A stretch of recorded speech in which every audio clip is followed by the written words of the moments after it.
안녕하세요. 안녕하세요. 네, 오늘 소개할 보드게임은 웰컴 투 당신의 완벽한 보금자리라는 게임입니다. 와우. 이 게임은 1인에서부터 수많은 사람들이 동시에 즐길 수 있는 게임이고요. 네. 1950년대 미국을 배경으로 하고 있습니다. 네. 각 플레이어들은 이 시대의 건축가가 되어 자신의 도시개발 구역에 숫자를 적어가면서 건물을 지어 멋진 도시를 건설하는 것을 목표로 하고 있습니다. 구성물을 살펴보도록 하겠습니다. 29장의 도시계획 카드가 있습니다. 18장은 기본 게임용으로 1, 2, 3단계가 각각 6장씩 있고요.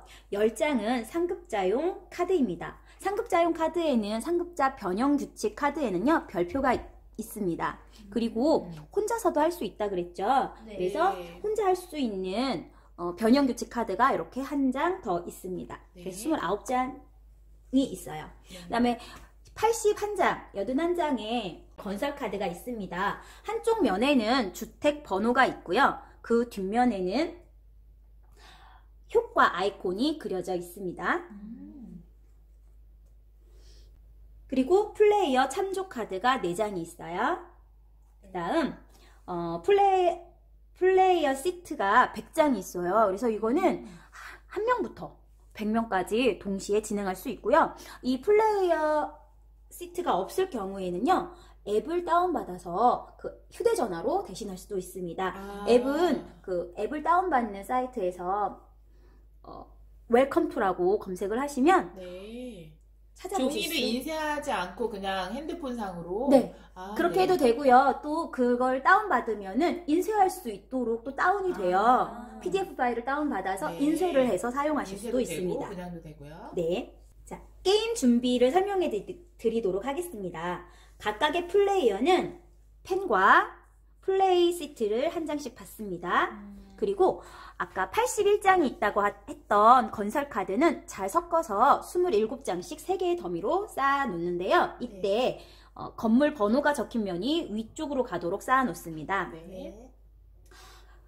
그 다음에 도시계획 카드는 각 단계가 있다 그랬잖아요. 그래서 1단계, 2단계, 3단계를 각 단계별로 잘 섞어서 이렇게 잘 섞었죠? 네. 그 중에 한 장씩만 이렇게 두고 나머지 개발 카드들은 상자에 넣어 놓습니다.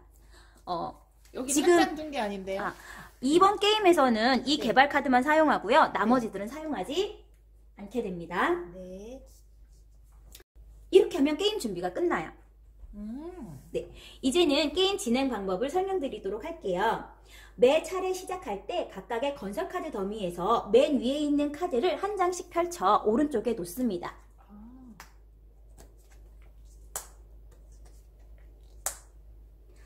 이렇게 주택 번호와 효과가 짝을 지어 3개의 조합이 만들어지면 각각의 플레이어들은 이 중 한 개의 조합을 선택을 합니다. 자기가 선택한 조합으로 이제 행동을 수행하면 되는데요. 이러한 차례는 모두 동시에 진행하고 각자 3개의 조합 중 하나를 골라 시트에 표시하면 됩니다. 시트에서 보면은요, 이렇게 3개의 구역이 있어요. 네. 이것을 요 게임에서는 도로라고 해요. 그래서 3개의 도로 중 한 곳에 자신이 선택한 번호를 적을 수 있습니다. 이때 적을 때에는 왼쪽에서부터 오른쪽으로 어느 곳에 적어도 좋아요. 네. 그런데 지켜야 할 것은 오름차 순으로 숫자가 배열되도록 적어야 합니다. 점점 커지게요? 네. 하나의 도로에는 똑같은 주택 번호가 2개 존재할 수가 없어요. 네. 그래서 5를 만약에 제가 이 조합을 선택을 했다면 네. 주택 번호를 어느 곳에 적어도 상관없고 어느 자리에 적어도 상관이 없지만 한 도로에는 그 번호의 주택은 하나만 존재할 수 있다는 것입니다.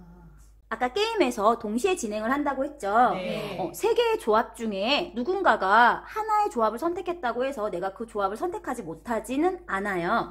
누구든 3개 중 하나의 조합만을 자신이 행동에 사용을 하면 됩니다. 네. 내가 이제 어떠한 조합을 선택해서 주택 번호를 적을 때요. 네. 어떠한 경우에도 그 3가지 조합 중에 어떠한 것도 적을 수 없는 경우가 생길 수도 있겠죠. 아무것도 못 적을 경우요? 네, 만약에 1도로, 2도로, 3도로에 이 숫자들이 다 있으면 나는 그 숫자를 적을 수가 없게 될 수도 있잖아요. 네. 그럴 경우에는 건축허가 거절을 받게 됩니다.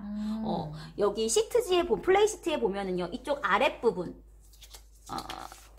요 부분이 이제 건축허가 거절을 표시하는 부분이거든요. 그래서 건축허가 거절을 받게 되면 이 부분에 표시를 하고 나중에 이제 점수 계산에 이걸 적용받게 되는데요. 첫 번째나 두 번째 건축허가 거절에서는 별로 지장이 없지만 세 번째 건축허가 거절을 받게 되면은 마이너스 점수가 적용이 되니까 건축허가 거절은 최대한 적게 받는 게 좋겠죠. 세 번, 네 번까지 받을 수 있어요? 아니요. 이게 첫 번째를 받게 되면은 페널티가 없어요.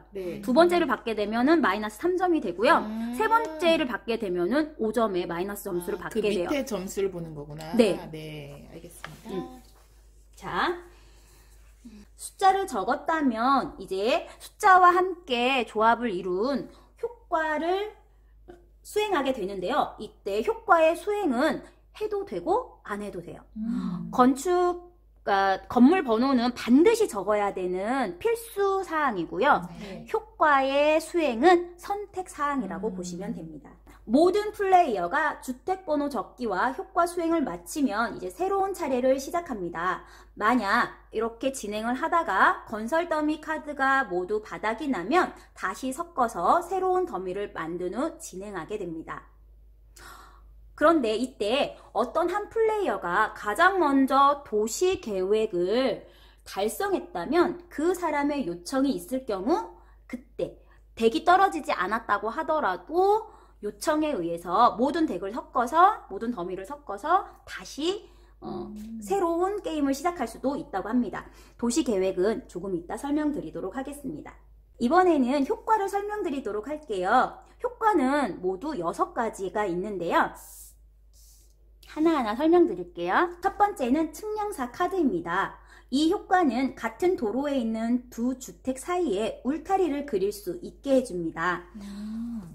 플레이 시트를 보면은요, 이렇게 하얀색 점선으로 되어 있는 부분이 있죠. 이 부분이 울타리를 그을 수 있는 부분이에요. 기본적으로 도로의 양 끝에는 울타리가 그어져 있습니다. 그래서 이 사이에 있는 점선에다가 울타리를 긋는데요. 이 울타리를 그림으로 인해서 도시 계획을 달성할 수 있으니까 잘 활용하시면 되겠습니다. 그냥 펜으로 이렇게 쭉 연결하면 돼요? 그렇죠. 이렇게 울타리를 그릴 수 있는 거예요. 알겠습니다. 네. 두 번째 효과.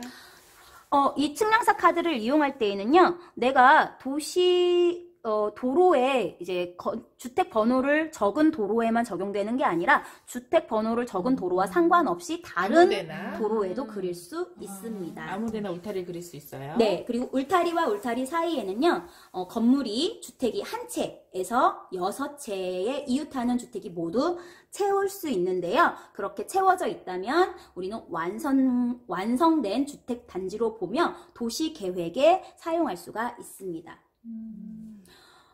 도시 계획에 사용되지 않았다면 울타리를 그렸을 때 내가 그 주택 단지를 도시 계획에 사용하지 않았다면 다음 측량사 카드 그 효과를 이용해서 더 작은 단위로 주택 단지를 나눌 수도 있습니다.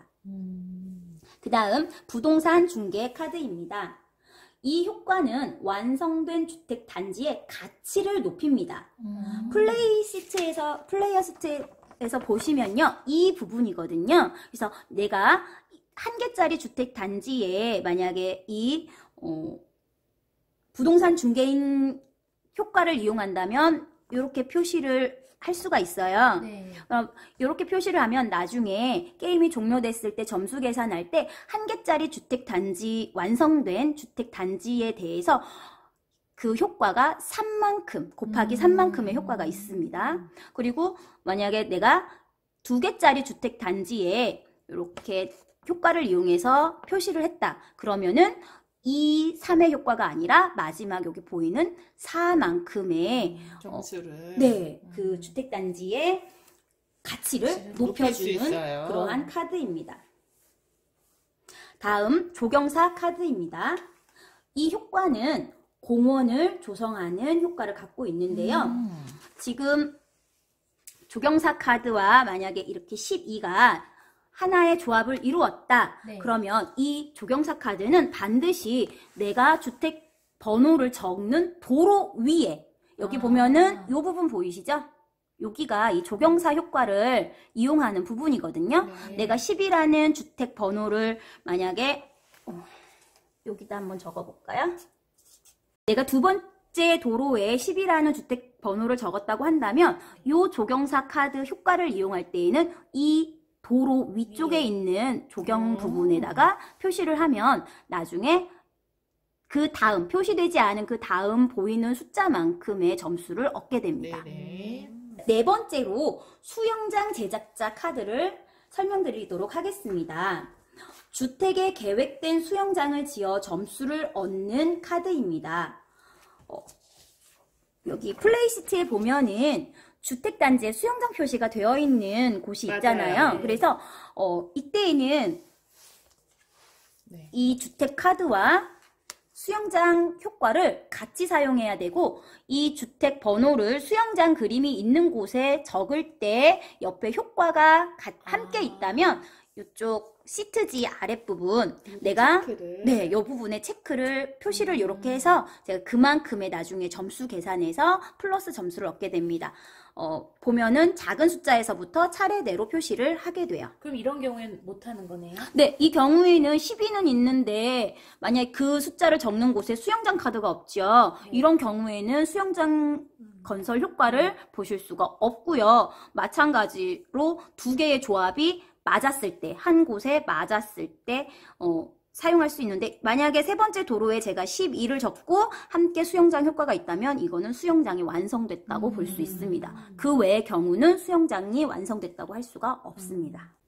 다섯 번째로 임시직 알선소 카드를 설명드릴게요. 건설하는 주택의 번호를 1 또는 2만큼 더하거나 빼는 숫자로 적을 수 있는 카드입니다. 이 카드를 사용하게 되면은요, 만약에 6과 함께 임시직 알선소 카드 효과가 나왔다. 그러면 이 숫자는 마이너스 2에서부터 플러스 2까지의 숫자 중에 내가 선택해서 적을 수가 있습니다. 4가 될 수도 있고 4, 5, 네. 6, 7, 8까지. 건설 카드가 숫자가 1에서부터 15까지의 숫자가 있거든요. 그래서 이 카드를 함께 사용하게 되면 0에서부터 17까지의 숫자를 적을 수가 있게 되겠죠. 그리고 이 카드를 사용하게 되면은 일자리를 많이 만들었다는 거잖아요. 그래서 이쪽 플레이시트에 이 부분이 있어요. 네. 그래서 이 부분에 내가 하나를 사용했을 때마다 표시를 해 두고요. 네. 나중에 게임이 끝났을 때 임시직 알선소를 표시한 개수가 제일 많은 사람에게 7점, 2등에게 4점, 그 다음에 3등에게 1점의 플러스 점수를 주게 됩니다. 그래서 잘 활용하면 득점을 더 높일 수도 있는 네. 그러한 아이템입니다. 마지막으로 비스 카드를 설명드릴게요. 이 카드는 아까 하나의 도로에 같은 건물 숫자를 두 번 적을 수 없다 그랬잖아요. 네네. 근데 이 카드를 이용하면 그게 가능해집니다. 네, 만약에 12와 비스 효과를 함께 사용하게 되면은요, 10이라는 숫자를 한 번 더 적게 되는데, 이때 주의할 것은 이미 있던 숫자 좌우 옆에 붙여서 사용을 해야 되고요. 그리고 내가 비스를 사용했다고 해서 12 옆에다가 비스라고 적어줘야 해요. 네. 그리고 비스를 사용하게 되면 원래 적을 수 없는데 적었잖아요. 그래서 이 아랫부분에 보면은 비스 효과를 사용한 횟수를 이렇게 적게 됩니다. 근데 이 부분은 지금 아까 주택허가 주택허가 거절과 마찬가지로 사용을 했기 때문에 마이너스 점수를 마이너스가 되게 돼요. 네. 또 하나, 비스를 사용하게 되면 아까 측량사 효과를 이용해서 울타리를 건설할 수 있다고 네네네. 했죠? 근데 이 두 개의 주택은 저 측량사 카드를 이용해서 사이에 울타리를 그을 수가 얘와 얘 없습니다. 사이에는 못 그어요? 그렇죠. 이거는 이제 하나의 주택으로 보게 돼요. 아, 네. 네, 그러한 효과를 그럼 갖게 됩니다. 이렇게 했을 경우에 또다시 제가 12를 뽑아서 비스랑 같이 나올 경우 여기다도 할 수 있는 네, 맞아요. 그렇게도 할 수 있어요. 여러 개를 대신 하나로. 울타리는 할 수 없고 그렇죠. 네. 네, 이렇게 해서 이제 효과를 6가지를 모두 설명드렸습니다. 네. 다음으로 도시계획 카드를 설명을 드릴게요. 도시계획 카드는 1, 2, 3단계 카드가 있고요. 내가 울타리를 건설하면서 이 계획을 모두 완성을 시켜야 됩니다. 처음에 둘 때는요, 이렇게 지금 앞뒤면이 서로 달라요. 이렇게 6과 3 이렇게 두 개의 숫자가 적혀 있는 부분이 있고 하나의 숫자만 적혀 있는 부분이 있죠. 그래서 처음에는 이렇게 두 개의 숫자가 적혀져 있는 부분을 앞으로 보게 해 놓고요. 어떤 한 플레이어가 이러한 이거 보면은요 4, 4 주택이 4개가 모여 있죠. 그래서 주택 4개짜리 2개를 어떤 도로든 상관없어요. 4개짜리 2개를 완성하면 이 사람은 도시 계획을 달성하게 돼요. 그래서 첫 번째로 달성한 사람은 6점을 가져가면서 그것이 달성됐다고 하면서 이게 뒤로 뒤집어놔요. 그 이후에 이 도시계획을 달성한 사람들은 어떤 플레이어도 상관없어요. 순서에 상관없이 3점을 가져가게 돼요.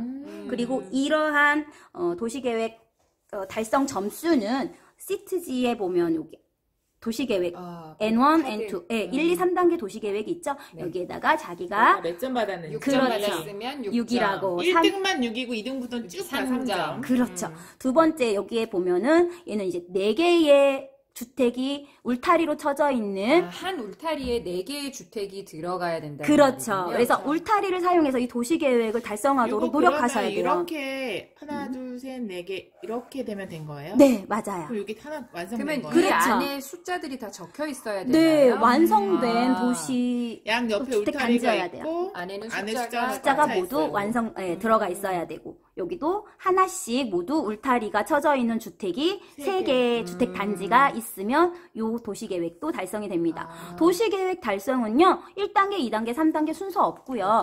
어떤 것이든 먼저 달성하게 되면은 이렇게 해서 뒤집고. 자신이 득점을 가져가게 돼요. 2등부터는 똑같은 점수. 네. 여기에서 또 중요한 거는요. 아까 내가 만약에 여기가 뭐 4, 7, 8, 뭐 10 이렇게 해서 도시를 완성을 해서 얘를 도시 계획에 사용을 했다고 하면은요. 이게 사용했는지 안 사용했는지 모르잖아요. 그래서 이거를 사용했다는 표시로 위쪽에 울타리를 이렇게 그어주게 돼요. 사용한 건 이제 사용 네. 못하는군요. 하나의 도시 계획에 사용한 주택 단지는 다른 도시 계획에 동원될 수 없고 네네. 그러면 하나. 제가 여기에서 이거 4개를 썼다면 네. 여기 요 네 개는 못 2단계에서는 써요. 쓸 수 없다. 네, 역시 이해를 잘 하십니다. 또 하나, 다른 도시계획에 사용할 수 없는 것과 동시에 이미 사용된 그 주택 단지는요, 울타리로 더 이상 나눌 수도 없습니다. 네네. 그래서 계획을 잘 짜서 이 그래야겠네요. 도시계획을 완성을 하셔야 합니다. 이번에 마지막으로 게임 종료 조건을 설명드리도록 하겠습니다. 한 플레이어가 여기 건축허가 거절 체크 부분 있잖아요. 네. 이 부분에서 3개의 건축허가 거절을 모두 체크를 했다면, 표시를 했다면 게임이 종료가 돼요. 네. 네. 또 하나, 한 플레이어가 도시계획 3개를 모두 달성했다면, 즉 여기 보면은 3개의 모두 점수가 표시됐다면 또 게임이 종료가 됩니다. 네. 마지막으로 한 플레이어가 어떤 플레이어든 모든 도로에 모든 주택 단지를 모두 표시했다면, 다 채웠다면. 네, 모두 채웠다면 게임이 종료가 됩니다. 네. 그래서 게임이 종료되면 이제 점수를 계산하여서 점수가 가장 높은 사람이 승리하게 됩니다. 네. 이렇게 점수를 계산해서요, 동일 점수가 나올 수도 있겠죠. 네. 이렇게 동일 점수일 경우에는 가장 많은 단지를 완성한 사람이 승리하고요. 그래도 동점일 경우에는 1개짜리 단지가 많은 사람, 그마저도 같다면 2개짜리, 그리고 3개짜리 해서 6개 각각 주택 단지의 개수를 비교해서 이제 등수를 가리면 되는데, 어떤 걸 해도 다 모두 다 똑같다. 동점이다. 이제 설명서에는 그런 게 실화로 존재할까 의문을 갖고 있더라고요. 그래도 만약에 존재한다면 게임을 다시 하는 걸 추천드리고 있습니다. 네. 이제 가장 중요한 거 점수 계산 설명을 드릴게요. 네. 제가 미리 이렇게 적어 와 봤거든요. 네. 이제 게임 종료 시에 이렇게 시트가 이렇게 표시가 되어 있다 하면은 각 도시 계획 달성에 따라서 제가 만약에 첫 번째 도시 계획을 달성해서 8점, 그다음에 세 번째 도시 계획을 달성해서 6점을 얻었다. 이건 플러스 점수로 14점? 작용을 하겠죠. 네. 그다음에 여기 조경사 효과를 이용해서 내가 첫 번째 조경에서 첫 번째에 표시가 되어 있죠? 그러면 두 번째 점수를 여기에 적어요. 그리고 이쪽에는 4점을 적고요. 여기는 6점을 적게 돼요. 그러면 합계를 또 적겠죠? 네. 수영장 달성을 제가 이렇게 두 곳에 했어요. 그렇게 된다면 두 개가 표시가 되고 저는 그다음 거. 6점을 얻게 됩니다. 네. 색깔을 많이 써야겠네요. 그렇네요. 그다음에 임시직 알선소가 3개가 표시가 되어 있는데 다른 플레이어들과 비교를 해서 내가 몇 아. 번째로 많이 아. 표시가 되어 있는지 해서 저는 만약에 두 번째로 많이 표시가 되어 있다, 2등을 했다 그럼 4점이 되겠죠? 3등까지만 점수를 얻는 거네요. 네. 그다음에 부동산 중개인 카드를 이용해서 이렇게 표시가 됐다. 그러면은 나는 한 개짜리 주택에 대해서 그 주택의 개수에 곱하기 3을 하면 돼요. 그래서 여기서 한 개짜리 주택, 요거 하나, 그 다음에 요거 둘, 그리고 또 있을까요? 요거는 요거 셋. 양쪽이니까. 아, 요거 양쪽에 있으니까 넷. 그 4개가 되나요? 여기도요. 맞아요. 5. 얘도요. 6. 6개가 되죠. 그러면은 6 곱하기 3, 6, 3, 18. 그 다음에 2개짜리에 대해서도 이제 거기에는 이제 3개, 3만큼의 삼. 가치를 네, 갖게 네. 돼서 다 주택을 계산해가지고 그 합을 적으시면 되고요. 그다음 빨간색으로 되어 있는 부분은 이제 감점이에요. 내가 비스를 사용한 것만큼 여기 제가 이렇게 표시를 했다면 네. 표시되지 않은 요 부분에 마이너스 점수를 얻게 되고요. 네. 그다음에 요거는 상급자 변형 규칙에 적용하기 때문에 기본에서는 사용하지 않고요. 그다음에 여기는 주택허가 거절. 제가 하나를 사용했다면 이제 0. 네, 차감은 마이너스 없는데 안 해도 만약 2번을 사용했다고 한다면은 마이너스 3점이 되겠죠. 네. 그래서 총합을 네. 계산하면 점수 계산이 끝나게 됩니다. 네. 네, 네. 이렇게 점수 계산까지. 네. 오! 이렇게 해서 이제 게임을 진행하시면 되겠습니다. 네. 네.